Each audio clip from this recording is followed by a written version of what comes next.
Salut tout le monde, bienvenue sur cette vidéo. Comme vous le savez peut-être ou peut-être pas, je suis pendant 5 mois à Dublin en Irlande pour un séjour linguistique et avant de partir j'avais beaucoup de questionnements. Il y a très peu de vidéos YouTube qui répondent à toutes ces questions que j'ai pu me poser, du coup je me suis dit que ce serait cool de le faire moi-même pour pouvoir peut-être répondre à vos questions si ça peut vous intéresser de partir en Irlande. Donc c'est parti. Pourquoi Dublin? Il faut savoir qu'en fait là j'ai redoublé mon année et j'avais déjà validé mon deuxième semestre, donc plutôt que de ne rien faire, j'ai eu l'opportunité dans mes études de pouvoir partir à l'étranger, donc je ne pars pas avec Erasmus, tout a été financé par ma famille, etc. Du coup j'ai juste saisi l'opportunité d'avoir un moment dans mes études de libre pour du coup me faire une belle expérience sur mon CV et pouvoir du coup augmenter mes chances en anglais. J'ai choisi Dublin parce que c'était pas trop loin de la France. Je me suis dit si jamais j'ai une galère, que je suis encore à rattrapage ou autre, au moins il y a toujours moyen que je puisse rentrer. C'est pas comme le Canada qui est aussi un pays que j'avais pu envisager. J'ai aussi réfléchi par rapport à mon copain, qu'il puisse venir me voir, etc. Par rapport à mes amis également parce que vu que je suis née en avril, j'ai passé mes deux derniers anniversaires, donc mes 18 et mes 19 ans confinés. Du coup je me suis dit, mais passer mes 20 ans à l'étranger sans que mes amis puissent venir me voir, c'est inenvisageable. Du coup, je me suis dit que l'Irlande c'était une bonne option pour que tout le monde puisse venir, étant donné qu'on a des vols à 30 € aller-retour sur Ryanair. Je me suis dit que c'était parfait. Alors pour ce qui est du logement, personnellement je suis en résidence étudiante, il y en a énormément à Dublin. Il faut savoir que c'est vraiment pas donné, les prix sont payés à la semaine. Moi ma résidence elle est à 260 € la semaine, ce qui fait à peu près 1200 € le mois, quelque chose comme ça. Je sais que si vous voulez payer un petit peu moins cher, il y a d'autres options comme les familles d'accueil. Pour en avoir discuté avec quelques personnes, les familles d'accueil c'est un petit peu plus excentré, du coup à vous de voir quel est votre programme, si vous avez une école dans Dublin, un travail, etc. Je sais que c'est faisable, mais c'est un petit peu plus contraignant. Ensuite, il y a aussi l'option des auberges de jeunesse. Ça, pour le coup, je suis vraiment pas au courant. J'ai vu qu'il y en avait quelques-unes pour Airbnb à 30 € la nuit, il me semble. Ça reste quand même pas donné pour une auberge de jeunesse avec une chambre partagée, etc. Il faut savoir que tous les logements à Dublin sont super chers. La moyenne des prix pour une nuit de Airbnb est à 333 €. Enfin voilà, il faut vraiment savoir dans quoi on s'engage. Peut-être partir dans une ville un petit peu plus excentrique que Dublin qui est la capitale. Je sais que Cork notamment c'est un petit peu moins cher. Ce genre de choses. Donc voilà, en tout cas si vous voulez venir à Dublin, sachez que les logements sont vraiment très onéreux. Il faut savoir que c'était ma première expérience avec la colocation. C'est la première fois que je vis en dehors de chez mes parents pendant une longue durée, pendant plus d'un mois. Moi ça me stressait un petit peu et j'ai été super bien accueillie par mes colocs. Moi ma résidence étudiante je l'ai réservée sur le site de Unines Students. Il me semble que c'est Yugo la marque, un truc comme ça. J'ai choisi le campus de Highfield Park. Il faut savoir qu'il y a énormément de campus, je crois qu'il y en a 7 ou 8 sur Unionest et il y en a énormément d'autres campus de résidences étudiantes à Dublin. Les résidences étudiantes, c'est plein d'appartements divisés du coup en colocation. On n'a pas nos propres appartements. J'ai ma propre chambre et ma propre salle de bain et je partage du coup la cuisine et le salon avec mes colocs. Donc on peut choisir combien de colocs on veut être dans un appartement, entre 4 et 8 personnes. On est 8, c'est beaucoup, donc on est 6 filles et 2 garçons. Ils sont tous irlandais sauf moi qui suis la seule étrangère. Et c'est trop cool parce que ça me pousse un max à parler anglais. Je pense que c'est en étant chez moi qu'au final je progresse le plus. Ils sont tous irlandais, donc au moins ça me pousse à parler un maximum anglais.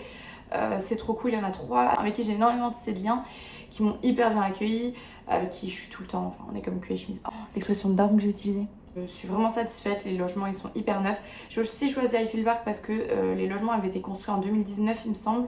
Donc hyper neuf, tout est quali. Certes c'est très cher mais on a aussi le droit à d'autres espaces qui sont communs du coup à toute la résidence, en plus de ceux communs à notre appartement. Une salle de réunion, une salle à louer pour faire des petites soirées, etc.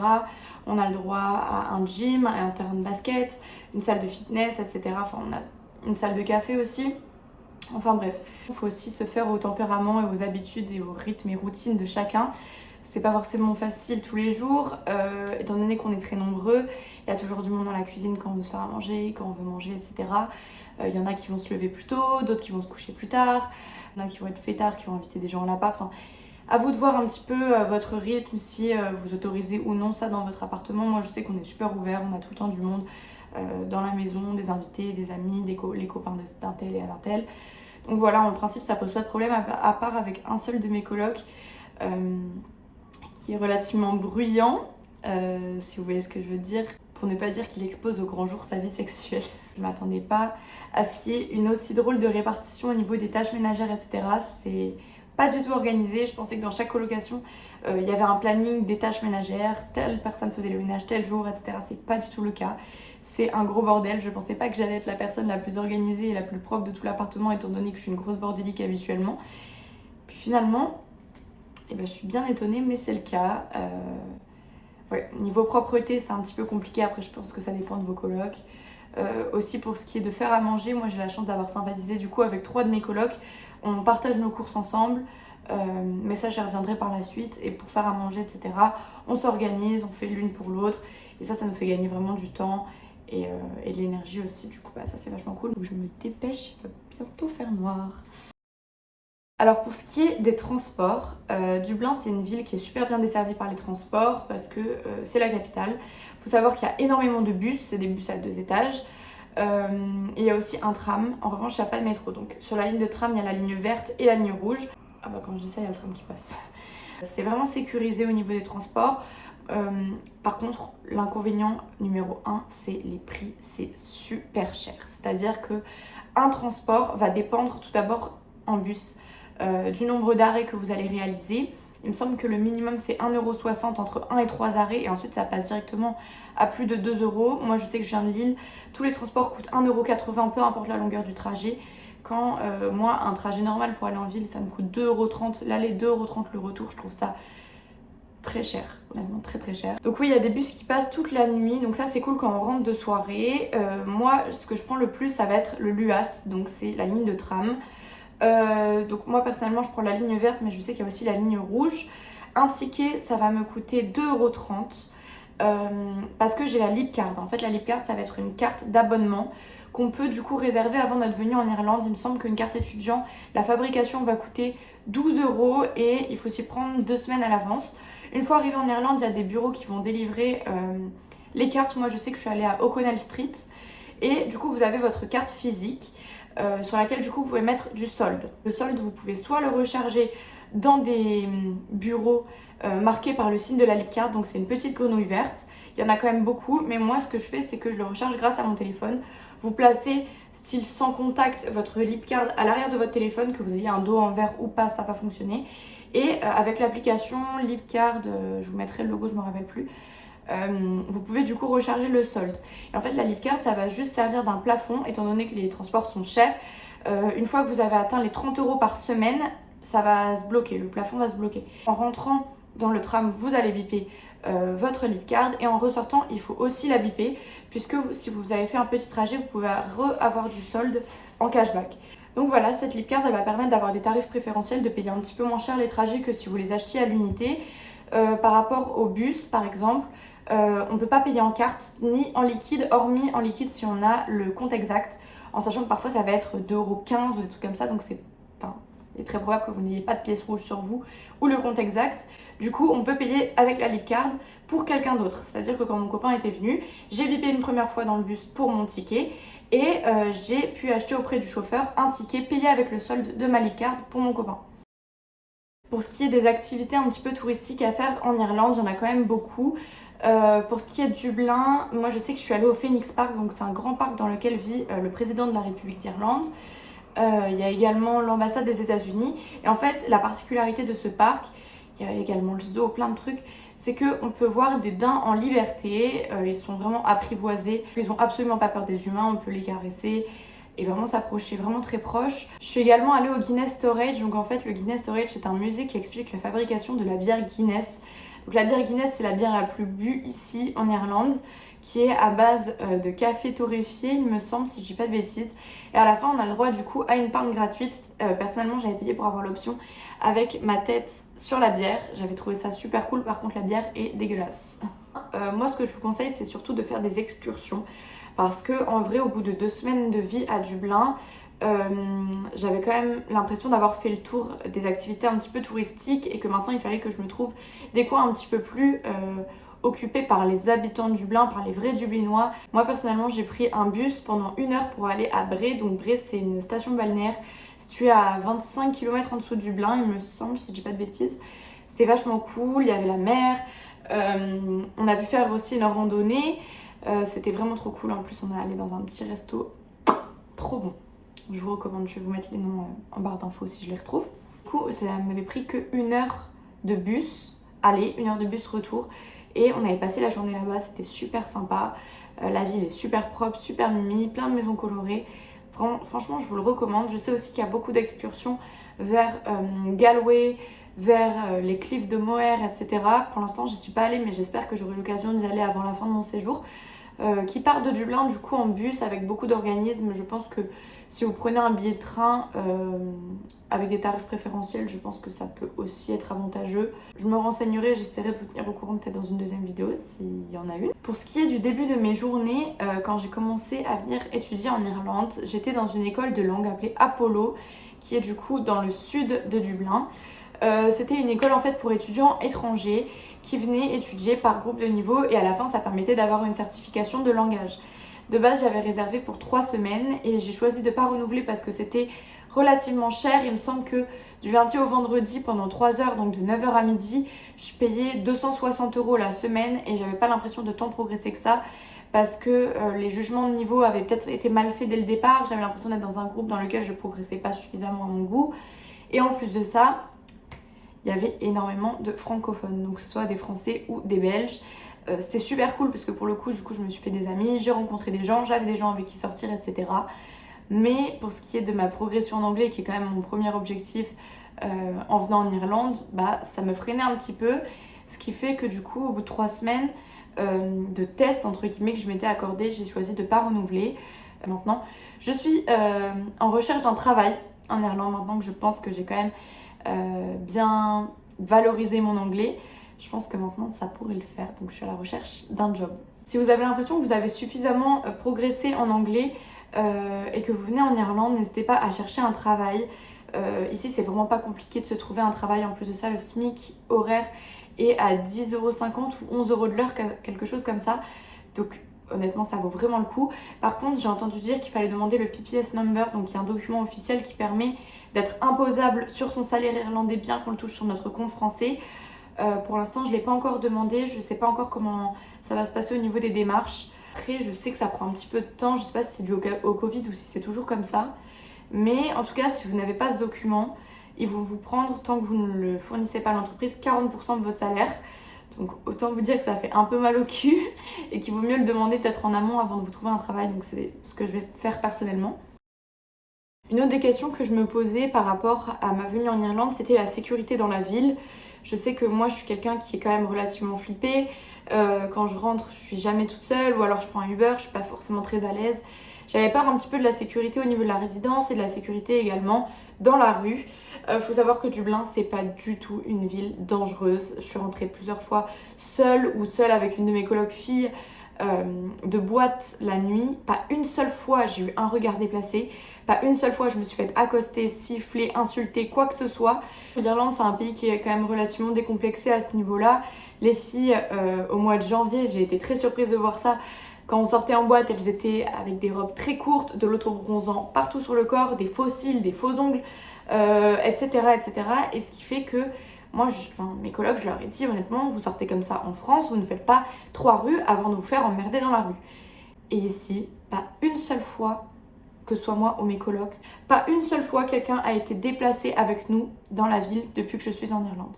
Je n'ai jamais constaté un harcèlement de rue depuis que je suis en Irlande. C'est incroyable. Et en plus de ça, quand je suis rentrée en France pour mes rattrapages, je suis sortie de l'aéroport Charles de Gaulle pour rejoindre le côté de la gare Charles de Gaulle. Je n'étais même pas sortie des transports que quelqu'un a déjà venu me demander mon Snapchat. En 2 mois en Irlande, ça n'est jamais arrivé. J'ai été épatée. Et en fait, le fait de pouvoir se sentir libre, sans danger, sans se faire emmerder, pouvoir rentrer en jupe, peu importe la longueur, en talons, peu importe la hauteur, à n'importe quelle heure de la nuit, mais c'est un bonheur. Les gars, prenez exemple. Tous les pays, prenez exemple. Je sais que c'est aussi quelque chose qui pouvait inquiéter mon copain, de savoir comment je rentre le soir de soirée, est-ce que je suis en sécurité, est-ce que je me suis pas fait droguer à mon insu, etc., en boîte, etc. Je sais que c'est aussi quelque chose qui stressait beaucoup mon copain, de savoir avec qui je rentrais de soirée, comment je rentrais de soirée, si je n'avais pas été droguée à mon insu, etc. Mais même lui a été épaté quand il est venu en Irlande de constater à quel point c'était un pays qui était respectueux et à quel point on pouvait rentrer en étant une femme tranquillement sans se faire emmerder. Et je sais que lui, quand il est retourné en France, étant donné la relation à distance, il avait peur de se sentir impuissant, de rien pouvoir faire s'il m'arrivait quelque chose. Je sais que ça l'a vraiment rassuré de savoir ça. Donc en tout cas, si vous êtes vraiment sujet à ce genre de crainte, de peur, si vous êtes une femme et que vous avez peur de rentrer seule le soir, sachez qu'en Irlande, c'est bien moindre qu'en France. Après, je ne dis pas, il faut quand même rester vigilant, le danger est partout. Les Irlandais restent des personnes humaines et il y a des cons partout. Donc il faut quand même pas non plus prendre de risques. Mais en tout cas, sachez que moi, je n'ai jamais ressenti le danger en étant une femme en rentrant le soir à Dublin. Pour ce qui est de la sécurité avec ma résidence, donc avec Union Student, moi je sais que tout est super sécurisé.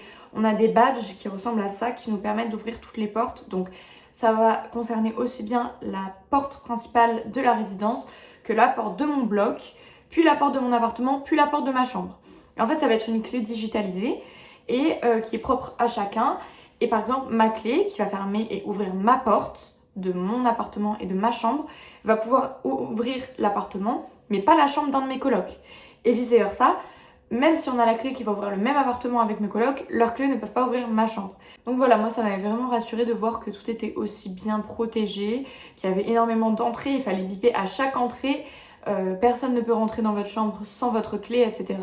Je sais que pour d'autres résidences, c'est un petit peu différent. Ça se passe avec un QR code sur le téléphone. Je trouve ça un petit peu plus contraignant dans le sens où si on n'a pas de batterie, comment on rentre dans la chambre? Ça marque tout le temps de ne plus avoir de batterie, donc je suis bien contente d'avoir mon badge. Pour ce qui est de sortir en soirée, il faut savoir que déjà le rythme il est super différent d'en France. En France, on peut très bien faire toute notre soirée dans un bar, aller boire un verre et parler en terrasse avec des amis. Mais ici, ce n'est pas envisageable. C'est toujours la même routine et on s'y tient. C'est-à-dire que before en appartement, chez nous ou chez des amis, très souvent c'est à notre appartement à nous. Ensuite, dans un bar, donc dans un pub, leur but est clairement de se mettre la plus grosse race du monde. Ils ne boivent pas pour passer un bon moment, siroter une petite bière, etc. Pas du tout. Ça va être, on y va 1 heure, on prend 4 consos et on se murge la gueule. Et après, une fois qu'on est bien, on se décide à aller en boîte. Le but étant du coup, comme en France, de faire genre qu'on est clean devant le videur pour rentrer et continuer de consommer à l'intérieur. Les Irlandais, c'est des gros buveurs d'alcool. C'est-à-dire que moi, je pensais que dans le Nord, on était bien placés. Les Irlandais, c'est un autre délire. Déjà, les entrées des boîtes sont toutes payantes. Ça va entre 10 et 20 euros, le plus cher que j'ai payé. Mais à l'intérieur, les consos sont bien moins chers.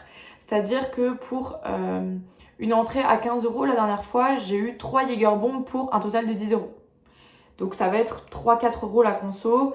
Enfin, ça va être vraiment abordable à l'intérieur, mais en revanche, les entrées sont payantes. Moi, ça m'avait quand même un petit peu déconcertée dans le sens où en France, je peux très bien passer une soirée dans un bar et c'est souvent celle que je préfère, sans forcément aller en boîte derrière, acheter des consos, etc. Surtout quand on voit qu'en France, les consos, ça va être 10-12 euros dans les boîtes. Moi, j'ai été vraiment étonnée.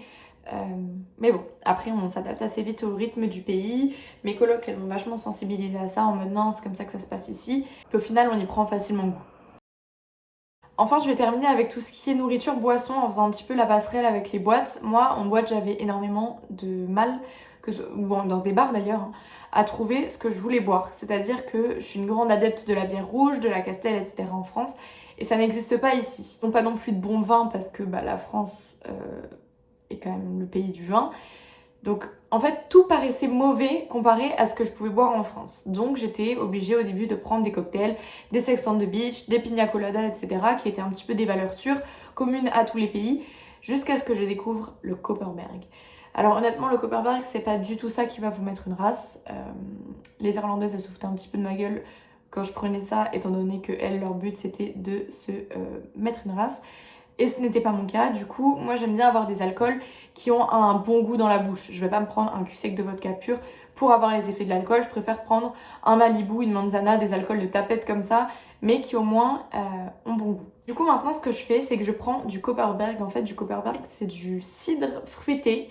C'est vachement frais, ils servent ça avec des glaçons, c'est très pétillant et j'adore en fait. Et donc moi celui que je prends c'est à la fraise et au citron vert et c'est trop bon.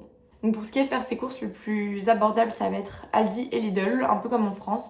Et sinon, il y a aussi Tesco et Dunnes qui sont plus chers, mais du coup, qui ont plus de choix. Donc la base de nos courses, style des pâtes, du riz, des trucs comme ça où on s'en fiche d'avoir de la marque et des bons trucs. On va faire personnellement nos courses au Lidl. On fait une fois les grosses courses par semaine en prenant la voiture d'une de mes colocs. Donc voilà, en partageant mes courses avec mes colocs, ça me permet de faire beaucoup d'économies parce que c'est bien connu, plus on achète en grosse quantité, moins on va payer cher, étant donné qu'on fait nos courses à 4 une fois par semaine. En moyenne, un plein de courses va me coûter personnellement entre 12 et 20 euros pour une semaine. Autant vous dire que c'est vraiment pas cher. Et du coup, ça me permet aussi à côté de me faire des petits kiffs et d'aller dans des supermarchés comme Tesco ou Dunnes qui sont un petit peu plus chers pour m'acheter des bons desserts, des glaces, etc. Des trucs qui me font un petit peu plus envie. Donc voilà, j'espère que j'ai pu vous aider. J'essaie de répondre à un maximum de questions que je me posais avant de venir en Irlande. J'espère que j'ai pu répondre aux vôtres. Si vous avez d'autres questions que j'ai oublié de mentionner dans la vidéo, n'hésitez pas à me les laisser en commentaire ou à venir sur Instagram. Je vais vous mettre mon Instagram ici. N'hésitez pas à venir en DM, je répondrai assez rapidement. Et voilà. J'espère que j'aurai l'occasion de faire d'autres vidéos. Je sais pas, c'est pas prévu pour le moment. Mais si vous avez des idées ou des choses qui pourraient vous intéresser, pareil, n'hésitez pas à me les faire parvenir. Et voilà. Gros bisous, à bientôt!